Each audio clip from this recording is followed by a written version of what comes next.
কেন?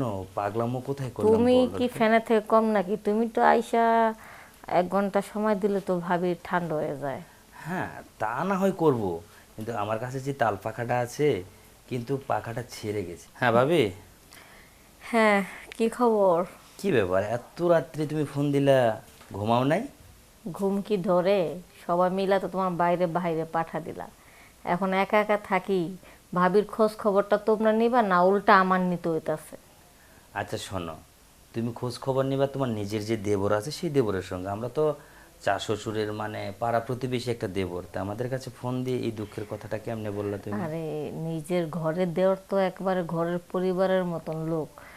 এইসব দেওরের কাছে কি অত ফ্রি হওয়া যায়? তোমরা প্রতিবেশী, তোমাদের সাথে গল্প করে যে মজাটা পামু ঘরের লোকের সাথে এরকম মজা পাওয়া যাবে না। ও তাই? আচ্ছা যাই হোক, রাত তো অনেক হয়ে গেছে, তা কি মনে করে ফোন দিলা বউ ভাবি? ঘুম ধরতেছে না, একটু ঘুম পাড়ায় দাও, এই তাই? জন্য। হুম। আরে আমি কি এই দূর থেকে কি ঘুম পাড়ায় দিতে পারবো? পারবা পারবা, ইচ্ছা করলে সবই পারবা। এই যে আমার মাথাটা গরম হয়ে আছে, একটু মিষ্টি মিষ্টি কথা বললে তো ঠান্ডা করতে পারো। তাই? আসলে মাথায় যদি গরম হয়ে থাকে তাহলে ওই যে একটা নবরত্ন তেল আছে না, ওই তেলটা মাথায় দিলে চান্দিটা পুরো ঠান্ডা হয়ে যাবে।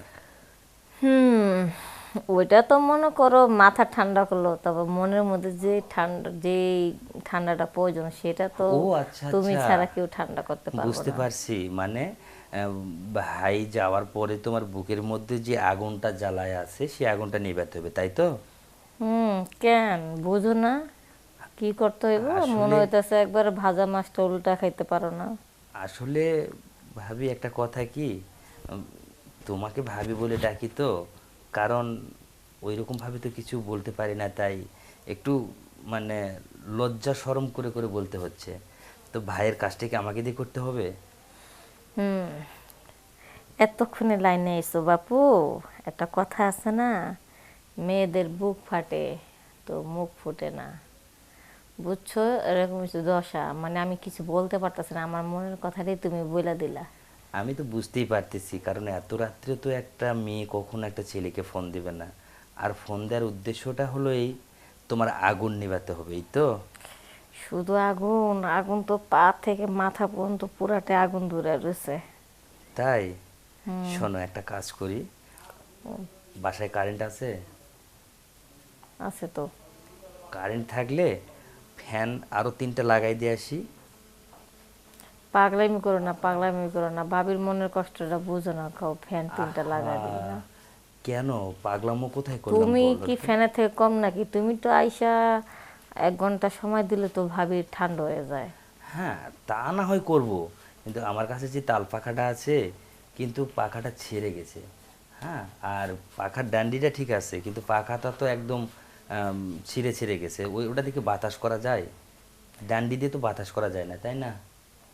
ও ডান্ডিটা হলেই চলবে, বাতাস কিভাবে বাইর করতে হয় এটা আমি বাইর করে নি। মানে তুমি আসো, ভাল লাগতেছে না, আসো তো। বাবা রে, ওই ডান্ডি হ্যাঁকাই তুমি বাতাস বের করবা? করুম, তাই? চেষ্টা তো করতে হবে। আসলে ভাবি, নাই মারছে কানামা ভালো, বুঝছো? হ্যাঁ হ্যাঁ, সেটা না হয় বুঝলাম, কিন্তু ভাবি তুমি যে আসলে এমন রসিকতা, সেটা আমি আগে জানতাম না। কিন্তু উম, লাগে নিজে জানেন না, নিজে কি রসিকতা কম নাকি? কি? আমাকে শিখিয়ে দেওয়ার আগে আমার মোবাইল আগে মেসেজ দিবা, হ্যাঁ? কেমনে কেমনে কেমনে কেমনে কি করতে হবে এটা মেসেজ দিও, তারপর আমি তোমার কাছে যাবো। তাছাড়া তো আমিও তো তোমার কাছে গেলে সব ভুলে যাব। এই পাগলামি করে দি, এগুলো আবার মেসেজে লিখে দিব না। তুমি আসো, কেমনে কেমনে ধরা লাগবো, কেমনে কেমনে খাওয়া লাগবো, সব কিছু আমি শিখাই নেব। আচ্ছা, আমার ইমো নাম্বার কি তোমার কাছে নাই? আছে তো। একটা মেসেজ দিয়ে দিতে পারলেই তো পারো, তাই না? আচ্ছা ঠিক আছে, তোমার, তুমি যখন এমন তো করে বলতেছো আমি দিয়ে দেবো। আচ্ছা শোনো, তোমার মনটা যেটা চায় না সেটা একটু মেসেজ করে আমাকে লিখে দাও, দেখি আমি কত দূর পর্যন্ত এগিয়ে যেতে পারি তোমার কাছে। আচ্ছা ঠিক আছে, একটা মেসেজ দিবা তো? দেবো। আচ্ছা তাহলে দাও, হ্যাঁ আমি অপেক্ষায় রইলাম। আচ্ছা, ওকে। রাখি, বাই। আচ্ছা।